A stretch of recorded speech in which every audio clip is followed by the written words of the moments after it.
Assalamualaikum warahmatullahi wabarakatuh. Perkenalkan kami dari kelompok 8 yang beranggotakan Irba Hanun Naziro, Maulida Nurul, Safitri Wahyuni, Sarah Dila Rahmawati Putri, dan saya sendiri Eko Santoso ingin mengulas sebuah alur cerita film yang berjudulkan Miracle in Cell Number 7. Selamat menyaksikan. Preview dari film Miracle in Cell Number 7. Pria bernama Lee Yong-gu memiliki seorang anak perempuan yang begitu menyayanginya. Cerita bermula ketika sang anak Yesung meminta dibelikan tas bergambar Sailor Moon. Saat uang Lee Yong-gu yang bekerja sebagai tukang parkir turun, mereka pergi ke toko untuk membeli tas kuning bergambar Sailor Moon. Sayangnya tas yang hanya satu itu sudah berada di tangan pembeli lain, yaitu anak dari seorang komisaris polisi. Lee Yong-gu kemudian meminta anak tersebut untuk menjualnya kepada Yesung, namun anak tersebut enggan memberikannya. Beberapa hari berlalu, anak komisaris polisi tersebut menemui Lee Yong-gu untuk memberitahu bahwa ada toko lain yang menjual tas serupa. Konflik terjadi ketika Lee Yong-go mengikuti anak komisaris polisi. Dalam perjalanannya, anak komisaris polisi tersebut terjatuh dan kemudian meninggal di tempat.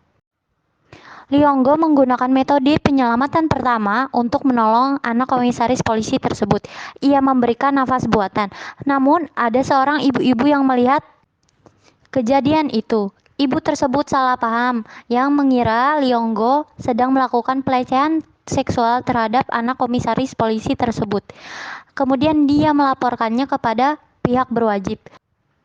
Lee Yong-go dengan keterbatasan mentalnya tidak dapat menjelaskan apa yang sebenarnya terjadi. Kemudian dia dipaksa oleh beberapa orang-orang yang ada di sekitar sana untuk mengakui perbuatan yang tidak ia perbuat. Lee Yong-go dituduh telah melakukan pembunuhan dan pelecehan seksual sehingga ia didapatkan hukuman mati. Lee Yong-go dan anaknya Yesung terpaksa berpisah karena Lee Yong-go harus dimasukkan ke dalam penjara. Nah, dalam konflik yang terjadi dalam film tersebut, itu ada dilema yang dialami oleh sang ayah dan sang anak, di mana sang ayah yang diduga bersalah dalam kasus pelecehan anak tersebut, dia tuh nggak bisa ngelakuin apa-apa, dia nggak bisa ngelakuin pembelaan, dikarenakan kelatar belakang mental yang dialami oleh sang ayah tadi. Sedangkan dalam film tersebut, hanya anaknya lah yang mengetahui bagaimana kondisi yang dialami oleh ayahnya. Beberapa tahun kemudian, Yesung menjadi gadis cantik dan berprofesi sebagai pengacara. Tujuannya untuk membersihkan nama baik almarhum ayahnya. Dia berusaha keras untuk membuktikan pada semua orang bahwa ayahnya tidak bersalah. Yang kemudian diadakanlah pengadilan ulang. Yesung berjuang mati-matian dengan dibantu oleh kelima sahabat penjara ayahnya. Yang mana kelima sahabat penjara ayahnya itu kini bukan lagi seorang narapidana. Bahkan ada salah satu temannya yang sekarang menjadi pendeta.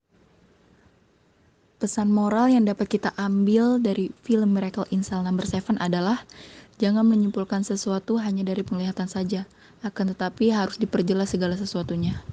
Yang selanjutnya, meskipun orang lain berbuat jahat kepada kita, kita harus berbuat baik kepada orang lain. Yang selanjutnya, lihatlah permasalahan dari berbagai sudut pandang. Nah, dari ulasan film Miracle in Cell Number 7, kita sebagai mahasiswa harus bisa melihat latar belakang dari suatu kejadian sebelum kita menghakimi orang lain. Kemudian, kita sebagai mahasiswa juga harus bisa memberikan kesempatan kepada orang lain untuk mengemukakan pendapatnya. Nah, cukup menarik bukan? Jangan lupa ditonton ya. Kurang lebihnya mohon maaf. Wassalamualaikum warahmatullahi wabarakatuh. Dadah.